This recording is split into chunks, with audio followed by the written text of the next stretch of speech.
नमस्कार, स्वागत बा आप सभी दर्शक लोगन के। त खबर बा भोजपुरी हिट मशीन खेसारी लाल यादव जी के बारे में, जिनकर अभी अभी एगो गाना रिलीज हो गईल बा। होली के साल 2022 के पहला वीडियो सॉन्ग भतार जब बहरा जाएंगे। जी हाँ, गाना के डायरेक्ट वीडियो सॉन्ग आ गईल बा और दर्शक लोग काफ़ी दिन से इंतजार करत रहे खेसारी लाल यादव जी के होली गाना के।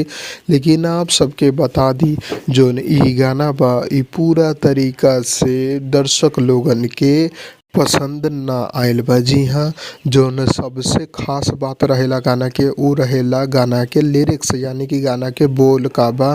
त उहे चीज़ जोन बा एमे बहुत ही ज़्यादा कमी बा। जी हाँ, एगो त ई गाना डबल मीनिंग बा, ऊपर से आप लोग होली शब्द के इस्तेमाल ई गाना में सुनबे ना करम। जी हाँ, अगर आप लोग के बीच में अकेला एकर ऑडियो रिलीज होके तो आपके पता ही ना चली कि होली के गाना बा कि लोकगीत गाना बा।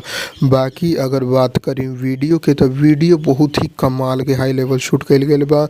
आदि शक्ति फिल्म के तरफ से वीडियो के तो अच्छा शूट कईल गईल बा, लेकिन विशाल भारती जी जौन गाना लिखले बड़े उ बोल हमें भी बिल्कुल सही ना लागल, और हमें ही ना बहुत सारा खेसारी फैंस के भी ये लिरिक्स पसंद ना आयल बा।